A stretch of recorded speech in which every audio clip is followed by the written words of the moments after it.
مبسملا وحامدا ومصلیا ومسلما۔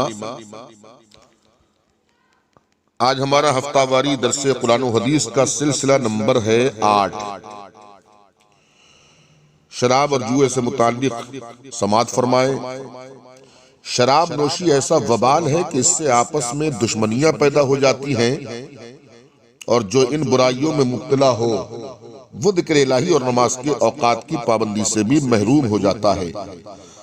اور جوا جو دولت حاصل کرنے کا ناجائز ذریعہ ہے، جس میں اسلام کی تقسیم، دولت کا بنیادی اصول، حقوق یا محنت کا عوضانہ کار فرما نہیں ہوتا۔ غور کیجئے سامعین کرام، بلکہ کسی اتفاقی عمل کی بنا پر ایک سے زائد آدمیوں کی دولت فرد واحد کے ہاتھ میں چلی جاتی ہے، اس لیے اسلام میں یہ حرام اور گناہ کبیرہ ہے۔ جوا کھیل یا لاٹری کی صورت میں رائج ہے۔ اس میں دو فریق ہوتے ہیں اور دونوں کے درمیان فیصلہ ہار یا جیت پر منحصر ہوتا ہے۔ ہارنے والے کا سرمایہ جیتنے والے کے پاس چلا جاتا ہے، اور یہ صورت اسلام میں ظلم کے مترادف ہے، اس لیے جوئے کو ذریعہ معاش بنانا حرام قرار دیا گیا ہے۔ جوئے کے ذریعے پیسہ کمانے والے، دولت حاصل کرنے والے، سود کے ذریعے اپنا بینک بیلنس بڑھانے والے، رشوت لینے اور دینے پر سماج میں بدنام ہونے والے یہ نہیں سوچتے ہیں کہ ہمیں اللہ کو منہ دکھانا، بس پیسہ مل جائے، بینک بیلنس بڑھ جائے۔ اب وہ جوئے کے ذریعے بڑھے یا رشوت کے ذریعے بڑھے یا سود کے ذریعے بڑھے، اللہ کی پناہ۔ جواریوں کو، سودیوں کو، رشوتیوں کو یہ سوچنا چاہیے کہ ہمیں ایک دن دنیا سے جانا ہے، تو ہم اللہ کو منہ کیا دکھائیں گے، کیسے اس کے سامنے ہم کھڑے ہوں گے۔ خدا را مان جاؤ، اب بھی ان گھنونے کاموں سے اپنے آپ کو باز رکھو۔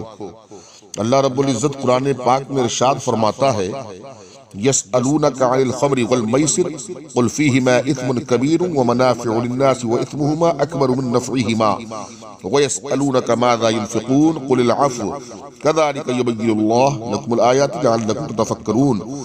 تم شراب اور جوئے کا حکم پوچھتے ہیں، یعنی تم سے شراب اور جوئے کا حکم پوچھتے ہیں، تم فرما دو ان دونوں میں گناہ کبیرہ ہے، بڑا گناہ ہے، اور لوگوں کے کچھ نفع بھی اور ان کا گناہ ان کے نفع سے بڑا ہے۔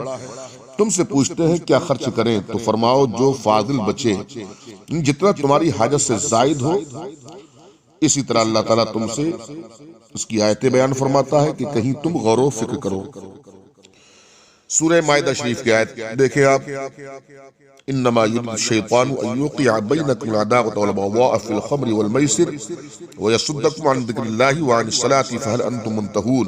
شیطان یہی چاہتا ہے کہ تم میں بیر اور دشمنی ڈلوا دے شراب اور جوئے میں، اور تمہیں اللہ کی یاد اور نماز سے روکے، تو کیا تم باز آئے؟ حدیث پاک میں آیا ہے، حضرت وائل حضرمی رضی اللہ تبارک و تعالی عنہ سے روایت ہے کہ طارق بن سوید نے پیارے آقا صلی اللہ علیہ وسلم سے شراب کشید کرنے کی بابت دریافت کیا، تو حضور نے منع فرمایا۔ انہوں نے عرض کیا، ہم تو صرف اسے دوا کے لیے بناتے ہیں۔ میرے آقا نے فرمایا، وہ دوا نہیں بلکہ خود بیماری ہے، بیماری۔ حدیث پاک میں ہے، حضرت ابو امامہ رضی اللہ تبارک و تعالیٰ عنہ نے کہا کہ حضور صلی اللہ علیہ وسلم نے فرمایا کہ اللہ تعالیٰ فرماتا ہے، میری عزت کی قسم، میرا جو بندہ شراب کا ایک گھونٹ بھی پیے گا، میں اس کو اس کے مثل پیپ پلاؤں گا، اور جو بندہ میرے خوف سے، میرے ڈر سے شراب پینا چھوڑ دے گا، میں اسے مقدس حوضوں میں سے شراب طہور پلاؤں گا۔ سبحان اللہ۔ حضرت علی رضی اللہ تبارک و تعالیٰ عنہ نے فرمایا کہ اگر شراب کا ایک قطرہ کنویں میں گر جائے، پھر اس جگہ مینارہ بنا دیا جائے، تو میں اس پر اذان نہ کہوں، اور اگر دریا میں شراب کا قطرہ پڑے، پھر دریا خشک ہو اور وہاں گھاس پیدا ہو، اس میں اپنے جانوروں کو نہ چراؤں۔ روایت ہے کہ جبریل امین نے حضور صلی اللہ علیہ وسلم کے حضور میں عرض کی کہ اللہ تعالیٰ کو جعفر طیار کی 4 خصلتیں پسند ہیں۔ حضور نے حضرت جعفر رضی اللہ تبارک و تعالیٰ سے دریافت فرمایا، انہوں نے عرض کیا کہ ایک تو یہ ہے کہ میں نے شراب کبھی نہیں پی، یعنی حکم حرمت سے پہلے بھی، اور اس کی وجہ یہ تھی کہ میں جانتا تھا کہ اس سے عقل ظاہر ہوتی ہے، اور میں چاہتا تھا کہ عقل اور بھی تیز ہو۔ دوسری خصلت یہ ہے کہ میں نے کبھی زمانہ جاہلیت میں بھی غیر خدا کی پوجا نہیں کی، کیونکہ میں جانتا تھا یہ پتھر ہیں، نہ نفع دے سکتے ہیں نہ ضرر۔ تیسری خصلت یہ ہے کہ میں کبھی زنا میں مبتلا نہ ہوا کہ اس کو بے غیرتی سمجھتا تھا۔ چوتھی خصلت یہ ہے کہ میں نے کبھی جھوٹ نہیں بولا کہ میں اس کو کمینہ پن خیال کرتا تھا۔ ملاحظہ فرمائیں کہ شطرنج، تاش وغیرہ یا دیگر ہار جیت کے کھیل جن پر بازی لگائی جائے سب جوئے میں داخل ہیں اور حرام ہیں، اور شراب نوشی اور جوئے بازی کا ایک وبال تو یہ ہے کہ اس سے آپس میں بغض و عداوت پیدا ہوتی ہے، اور جو ان برائیوں میں بدیوں میں مبتلا ہو وہ ذکر الہی اور نماز کی اوقات کی پابندی سے محروم ہو جاتا ہے۔ لہذا اس سے بچنا بہت ضروری ہے۔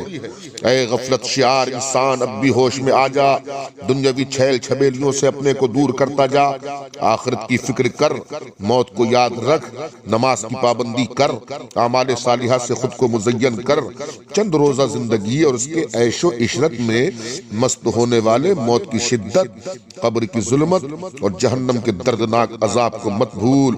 حجت الاسلام غزالی زما فرماتے ہیں کہ موت کے محض ایک جھٹکے میں اتنی تکلیف ہوتی ہے، اگر 60,000 تلوار ماری جائیں، 1000 تلوار ماری جائیں تب بھی اتنی تکلیف نہ ہو۔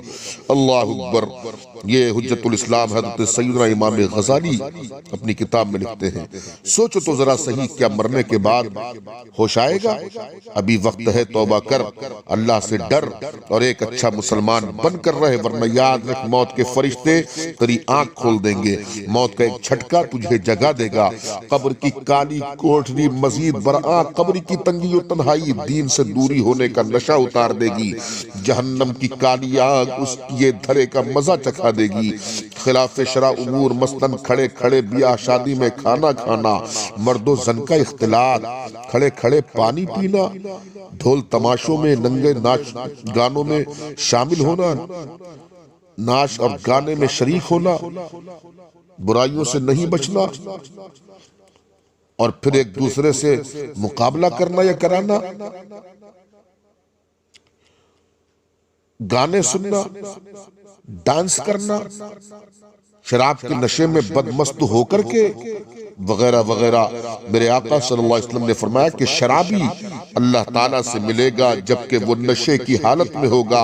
اللہ تبارک و تعالیٰ فرمائے گا تو ہلاک ہو، تو نے کیا کیا؟ وہ عرض کرے گا شراب، یعنی وہ تو یہ کہے گا میں نے شراب کی۔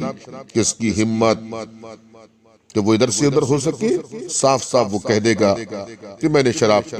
اللہ تعالیٰ فرمائے گا کیا میں نے اسے تجھ پر حرام نہیں کیا تھا؟ عرض کرے گا کیوں نہیں؟ تو پھر اسے جہنم میں ڈالنے کا حکم دیا جائے گا۔ یہ در منصور میں ہے، آپ ملاحظہ فرمائیں، کتابوں کا مطالعہ کریں تو بڑی بڑی اچھی باتیں آپ کو سیکھنے ملیں گی اور بڑی آپ کی معلومات میں اضافہ ہوگا۔ شراب پینے والے اپنی خیر منائیں، جہنم میں ڈالے جائیں گے، حکم ہوگا کہ ان کو جہنم میں ڈال دو۔ اللہ عز و جل اس ام الخبائث یعنی شراب سے بچنے کی سب کو توفیق رفیق عطا فرمائے۔ جوا جیسی مذموم، ملعون، مطعون برائی سے اللہ سب کو محفوظ فرمائے اور اللہ سب کو اعمال صالحہ کی توفیق رفیق نصیب فرمائے۔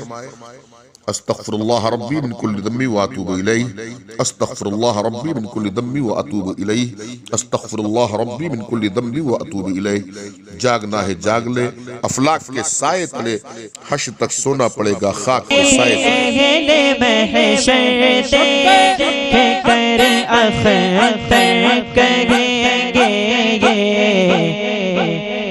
غلام با وفا آیا، غلام با وفا آیا، امام احمد رضا خان کا